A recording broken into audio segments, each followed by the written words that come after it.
Okay. All right.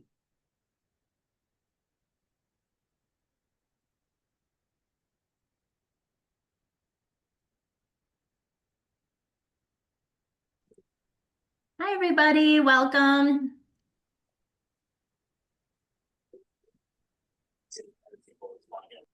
Thanks for sharing your evening with us tonight. We're just going to take a minute or two and get everybody set up, get everyone into the meeting, kind of wait for everybody to join.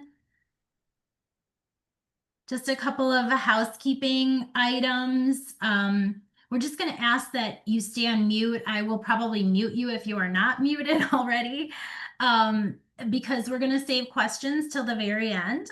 If you do have something that you'd like to ask or something pressing, just go ahead and put it in the chat, and we can definitely address that.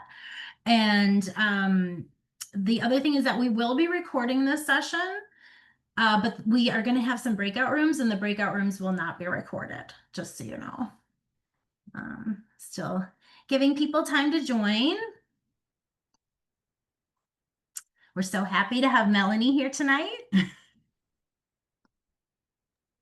I'm very happy to be here. I guess it's such a beautiful evening that people are kind of lingering outside, which I am always a little worried about in these beautiful days. Oh, and as you're joining, if you wouldn't mind putting your name in the chat and where you're joining from, so that way we can have a record of who came, and we feel free to put your email if you're not already part of our network.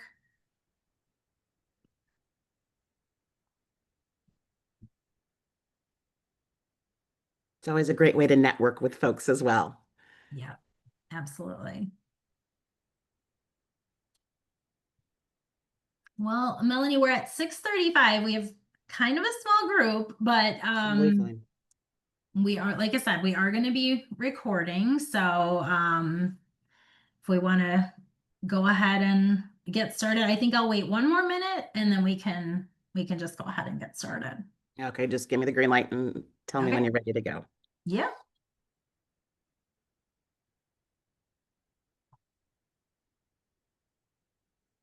Oh, we have somebody from Seattle. Thank you for joining from Seattle. Your weather could be very different from ours today.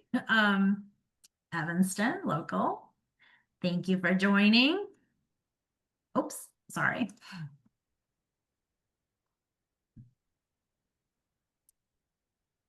All right, Melanie, I think we'll go ahead and get started. Sounds great. Thanks so much, Marissa. I appreciate it. Thank you, everybody, for joining us this evening. It is my absolute pleasure to be here and talking about something that's very near and dear to my heart, which is careers. My name is Melanie Wright, and I'm one of the co-founders of Next Group. Before we get started, I wanted to share a few facts. Then we're going to dive into 5 actions that you can take immediately after this workshop to future-proof your career in this time of uncertainty.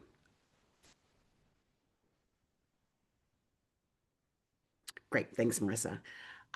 So, we are in a very strange world these days. But for anybody that knows me, my attitude toward life is glasses half full. It's a very optimistic view. It keeps me going every day, celebrating all the good things in life and the people that I have in my life. However, it's important to be aware of what's going on in the world right now.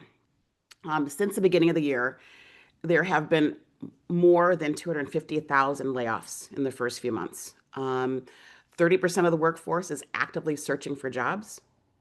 The average job search these days takes approximately 5 months. And alarming as it may seem, or a little unbelievable, 85% of the jobs are never publicly advertised. All right. Which I think is interesting and will be more fuel for the fire as I start talking about networking. But regardless of where you find yourself, I want to ensure that you're prepared if you are already in a job search or you're thinking about leaving your current employer or something pops up and is unexpected where you find yourself out looking for a job if you haven't planned. All right. I want to make sure that you have things in place so you're ready regardless of what is in your future. All right. Next slide, please. Excellent. So this morning I want to talk about, or not this morning, this evening I want to talk about 5 different topics, and we can call them strategies to ensure you're doing what you need to do to future-proof your career and be prepared for anything that comes your way. I'm going to talk about what a legacy document is. I'm going to talk to you and reinforce to you about the importance of a personal and professional network. I'm going to talk to you about the importance of staying aware of industry trends, both within your industry and sort of adjacent industries. I also want to reinforce the point about keeping your skills up to date and what upskilling means, and also reminding you about what it means to own your personal brand and to reinforce the piece about it's important to have a pitch ready for any conversation that you may be jumping into in the near future. Anybody that knows me too, besides me being very positive, is also that I'm a proud mama of a college athlete. So a lot of the analogies and stories that I share definitely have a sports theme to them. One quote that I wanted to share with you before we get started is from Shawnee Davis, who's actually from around here from Evanston, Olympic speed skating gold medalist. The real preparations for races is done in the off season. And that's a nice analogy for this topic this evening. It's really important to think about what you can be doing now before you have to be looking for a job. Now, if anybody's on this evening or watching this recording later, if you're already in a job search, these are strategies that will work as well. But I want to reinforce that it's always great to think about what we can do now for ourselves in the event we find ourselves looking or needing to look for a job in the future. All right. Next slide, please. So let's talk first about what a legacy document is. We'll go to the next slide, Marissa, please. I want to make sure that none of us get caught off guard. How many of you have, you don't have to show hands, but I'm just going to throw out a question, have found yourself in a job search and having to need to update the resume lickety split? It's difficult to remember all the details, let alone all those metrics and accomplishments. I want everyone here this evening to take some time. This is my first homework assignment, to take some time over the next week or two, sit down, dust off that resume and get it updated. All right. I want to make sure that you don't get caught off guard having to update your resume when there's a sense of urgency and you don't have all of the details at your fingertips. Next slide, please, Marissa. My client load is typically made up of those folks that have taken some time off and looking to re-enter the workforce, and folks that are actively in a job search, whether they're actively gainfully employed now or not. Um, you know, it's I want to make sure that everybody here has got a resume that's up to date. Now, a legacy document in general terms is, in my definition, it's kind of my term, is an expanded resume. Most days, kind of rule of thumb is to have, it's sort of a decade per page. So for most of us, having a 2-page resume is completely and utterly reasonable. Now, the legacy document can be as long as you want it to be. Think about it as a list of your history of everything that you've done since you've started working professionally, whether that started out of high school or whether that started after a program after college. I want to make sure that you have everything in one place. So when it comes time to have to send or share your resume, which is going to just be a look into like a little bit of an overview of what you've done, you have everything here sitting in front of you that you can sort of pick and choose what you think is most important for the role that you're applying to. All right. I don't want you to be in the situation of, oh, I'll remember those details later, right? Because invariably, 6 months later after a project, it's going to be harder to recall all the people you were working with, all the impact that you made, the specifics of the actual engagement in the project. It's better to do it now while it's fresh in your mind so you can give yourself a to-do at the end of each project or at the end of each role, or thinking about once a quarter, taking a look at the resume and just making a few updates and just creating a few notes for yourself. And while you're at it, go ahead and create a folder in your inbox for emails when anybody has always said to you, "Hey, nice job on that project, Katie," or "Hey, Marissa, really, really loved what you did for us in that last presentation for us." That can be a great thing to look at when you're feeling a little down, but it can also be great fodder for names of individuals who might be nice references for you in the future. All right. Next slide, please, Marissa. The second piece that I want you to think about that I think is important in another strategy is thinking about maintaining your personal and professional network. Let's admit it, some of us are better at networking than others, but regardless of how you feel about networking, it is a must these days. Next slide, please. The number one way people discover new opportunities are through referrals. So having a robust network and to lean on really, really matters. And in today's world, I don't say, right, it's important to network. Now it's important to be networking with your network's network. Here's a short story for you. A recent client of mine walked away from a job. She was in the development space, responsible for raising funds for a nonprofit. She got burned out, and so she stepped away. She reached out to me for career support, and after we got her resume in order, and she had an idea of what she wanted to do when she grew up, it was time to talk about networking strategies. It took a bit of time to a bit of coercing for her to take that first step and reach out to individuals in her network. But the most amazing thing happened. The very first individual she reached out to was a former mentor hired by her previous employer. Um, he offered her a job on the spot during that first networking conversation. He knew her work, he knew what she was capable of, and he trusted her. Now, that may be a bit of an anomaly, but it happens from time to time. And I share that story to encourage you all. You never know until you start engaging with folks, right? Whom they know, what they know about, or if they themselves have opportunities. All right. You can certainly start engaging with your network when you're having to actively look for a job, but wouldn't it make a little bit more sense if you already had your contacts warm before you actually needed them? Okay, next slide, Marissa. Okay, so the lesson here is to stay engaged with your network. So when you need their support, you're not reconnecting without having spoken to them for, months or years. Technology these days has made it easier than ever to stay connected with folks. It's a great way, LinkedIn, growing your contact list, commenting on posts, creating your own contact. AI's made it even easier these days. But just because we have all of these resources and technology available to us, it does not, and I repeat, it does not take the place of having face-to-face interactions with folks. All right. Remote work and hybrid work these days has really changed how we all engage with each other.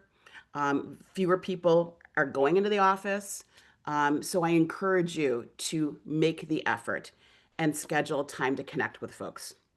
Schedule time to connect over lunch, schedule time to have a coffee with folks. It really makes the difference. And I will tell you, the simplest of ask is, and people love to know that other people were thinking about them, could be as simple as haven't spoken with you in a while. You've been on my mind. I would love to reconnect. Do you have 30 minutes to grab a cup of coffee in the next week or two? It can be as simple as that. If the person is not local, the individual that you want to connect with, sending them a message and saying, "Hey, we haven't chatted in a while. You've been on my mind. I've been thinking of you. Would you have, 15, 20 minutes to connect over the phone?" Just those small little pieces do matter. So the technology piece is great, but it does not and should not take the place of connecting with people in person or at least over Zoom. All right. Great. Next slide, Marissa, please. Thank you. Um, the third piece that I want to reinforce with you this evening is about the importance of tracking industry trends and shifts. Again, I don't want anybody to get caught off guard. None of us have a crystal ball, and but there are things that we can do to stay up to date on how and what might be coming our way. I want to make sure that you're staying aware of what's happening at your organization and what's happening in your industry and what's happening in industries that are adjacent to your industry. Now, the slide on the screen right now is right. It's no secret. AI has emerged as this big transformative force, right? And automation, and it's reshaping many, many sectors. I want you to think about what are the trends that are affecting your organization? What are the trends that are affecting your work? And what are the trends that are affecting your clients? So we're going to go to that next slide, Marissa, please. What publications and journals do you read on a regular basis? Who do you follow on social media? Who do you engage with frequently? If you're not doing some of these things, this is the encouragement. This is my next homework assignment for you that you should be doing. All right. Think about what are the technologies or changes in your market space that are impacting your organization right now, or the organization that you would like to be at. All right. So we're going to take a brief pause here. And in the interest of networking with folks, um, I would love to give everybody on the call this evening an opportunity to network with each other. And the assignment is to use these breakout rooms that Marissa's going to put you in a few moments, to do three things. I would love for you to take a moment to introduce yourself and your current role. I would love for you to explain what you regularly read and what trends are impacting your organization. All right. I think this is a great way. It's if there's a newsletter that you receive on a monthly basis, if there's a podcast that you listen to on a frequent basis that you really enjoy, share with the other person. Um, just because they may be in a different industry doesn't mean they don't have a curiosity or an interest in learning. But I think this is a great opportunity. So we're going to take a pause from the recording. We're going to take a pause from the presentation. I'm going to let Marissa create breakout rooms of either 2 or 3 individuals. And I'm going to give you just a little bit of time to talk. We've got a little bit of time on our hands, so we're not as rushed as we were with the lunchtime session yesterday. So take 6 or 7 minutes. I want people to have some time to introduce themselves and time to chat. So take 6 to 7 minutes. It is now, my clock says 6:50. Um, if you would think about reconvening, and we'll bring everybody back from the breakouts in 7 minutes, that would be great. So the task is introduce yourself. What do you regularly read? And what are the trends that are impacting your organization? Have I fun. think everybody should have, we have a very small group, and I think everybody should have at least someone else to talk to. But if for some reason you don't, pop back into the main meeting and we'll find a place for you. Excellent, Marissa. Thanks. And you've got me going into a room. I do, but I said you don't have to. It's Oh, just because okay. you were not a co-host. Got it. Usually it says it leaves out the co-host, but you're a participant, so it's up Perfect. to That's you. great. Okay. Thank you. Um, but yeah, it looks like everybody found a place. I'm gonna stop recording for now. Um, Awesome. Thank you so much.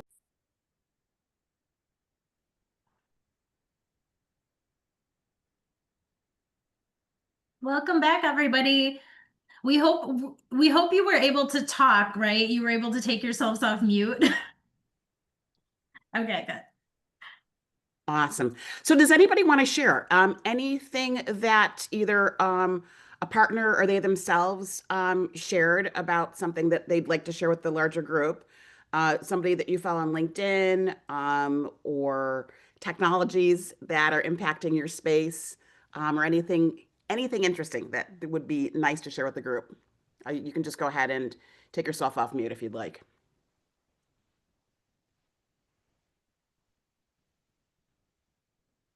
Well, you're making me think I am not following enough people.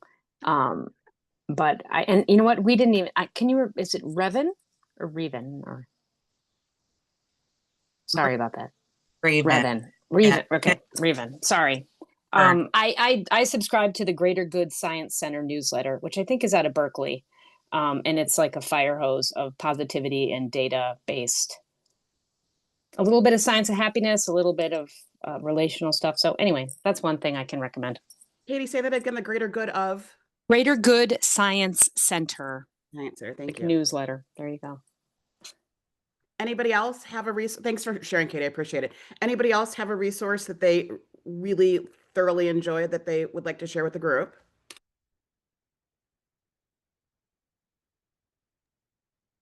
Melanie, I'll share. I put this in the chat yesterday. I follow HR Brew, which it is a lot of emails and they send them, I think, daily, but they have some great information in there about trends, employment trends, all kinds of things related to human resources, and I think just the job market in general. So Could you here, repeat that? it's called HR Brew. Capital H, capital R, B, R, E, W, Yeah. yes? Mhm. Yep. There's Thank also you. Marketing Brew, a related sister. That's great. Thanks so much. Wonderful. It is, there is so much material and so much information at our fingertips that I think it seems like many times we're all drinking out of a fire hose. And so I always think it's nice when somebody is able to share one or two resources that they really rely on or that they enjoy reading, enjoy receiving on a frequent basis. And, adding that to their sort of, daily ritual, weekly ritual of kind of what they like to sort of use as a resource to stay on top of things. So thank you to everybody that participated and shared. Next slide, please, Marissa. The next piece that I want to talk about is keeping your skills current. All right. I'm a proud product of two teachers, so education has and continues to be an important part of my life and that of my family. I'm also a product of an early childhood Montessori education, as is my daughter. Maria Montessori, if you don't know anything about Montessori, Maria Montessori believed that children have a natural love of learning and that education should nurture this inherent curiosity.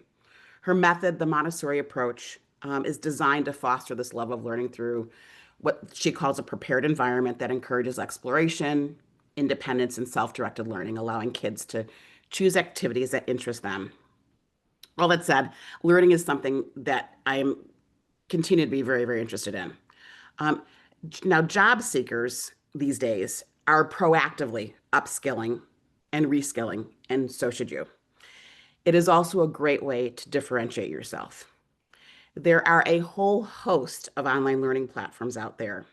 So I encourage you, if you are not already or haven't recently added a certificate to your profile or taken a course recently, find a topic and a tool that you want to learn about and find a course and register for it.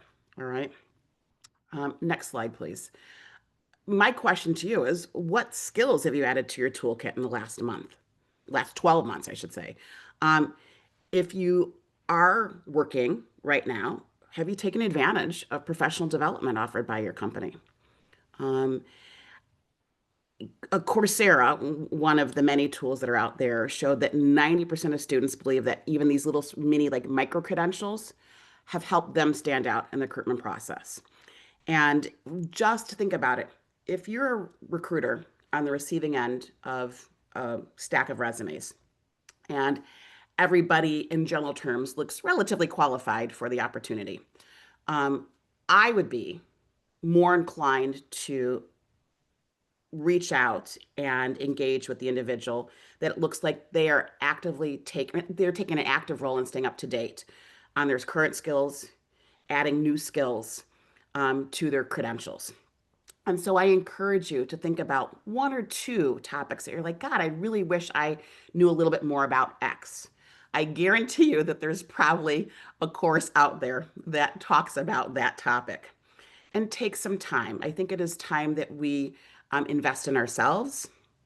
And many of the courses that are out there these days are free. And there now seems to be this movement of a lot of universities also offering and making available a lot of material and courses to the masses. So that was my next homework assignment for you. Okay, next slide, Marissa. Okay, the last and final strategy is working on your personal brand. What is that, you ask? Next slide, please. Your personal brand is that unique combination of your skills, your values, and impressions you leave on others. That's your brand. Just as products and services are branded, we need to start thinking about how we communicate and market ourselves.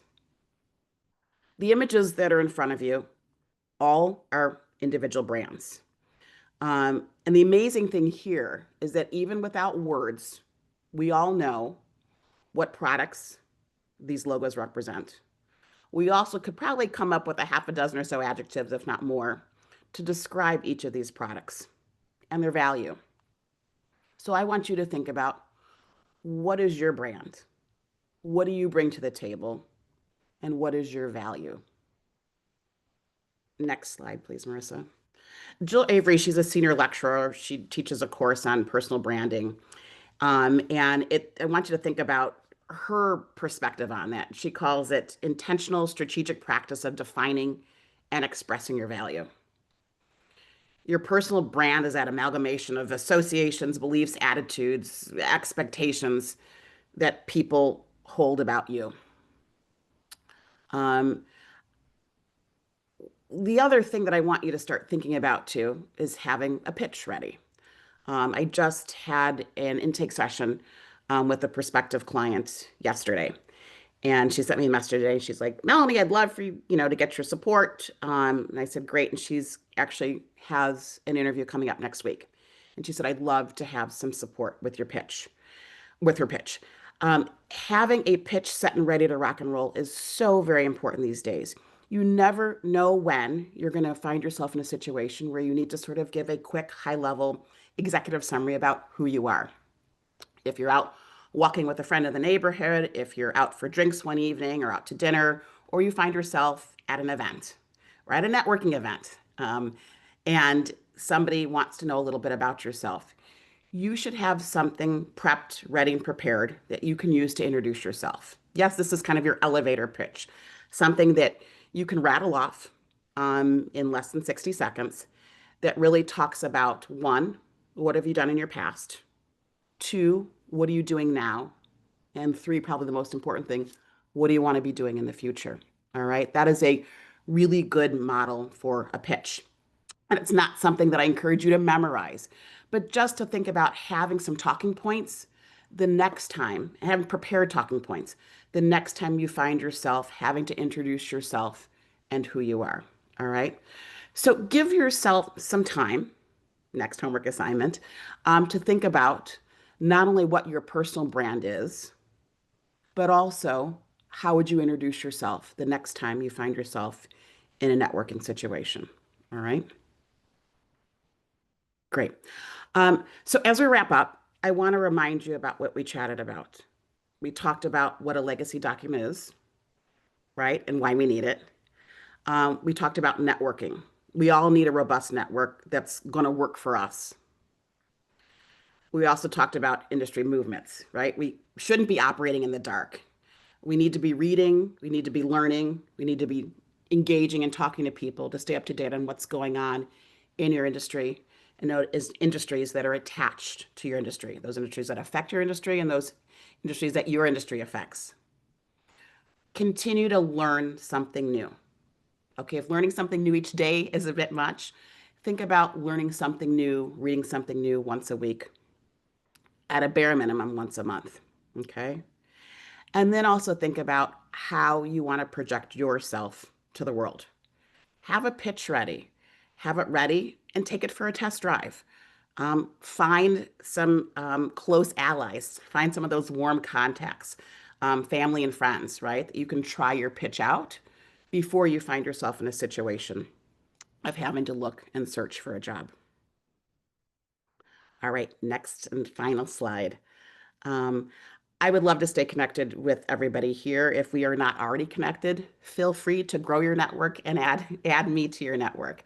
I'm going to hand this back to Marissa so she can talk to you about a couple of upcoming events and things to be aware of. We will also stay on after she's done if anybody has any questions. All right. I'm also going to go ahead and pull a link really quickly.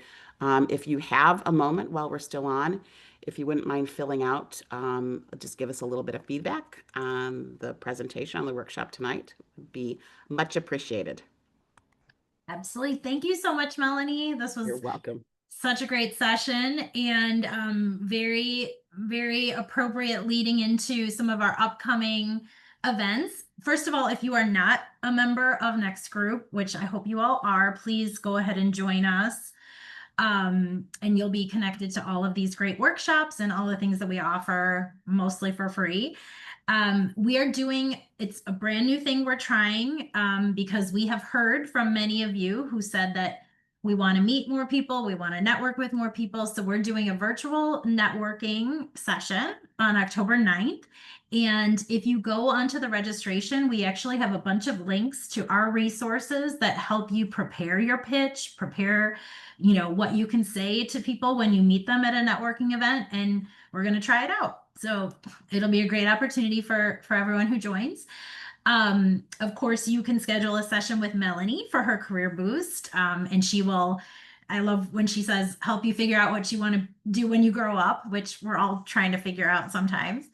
And then we have more things coming up, but just through October, we have Marta Siegelblock. She is, along with her job in communications, she is a stand-up comic. So she's going to be doing a session for us that I think will be really fun on October 15th. So we hope that we will see you all again. And again, if you do have any questions, please go ahead and stay on. And thank you all for spending your lovely evening with us. And again, thank you to Melanie. Wonderful. So if anybody's, I think we can go ahead and stop the recording now, Marissa. If anybody has any questions about either the material tonight or any questions about Next Group or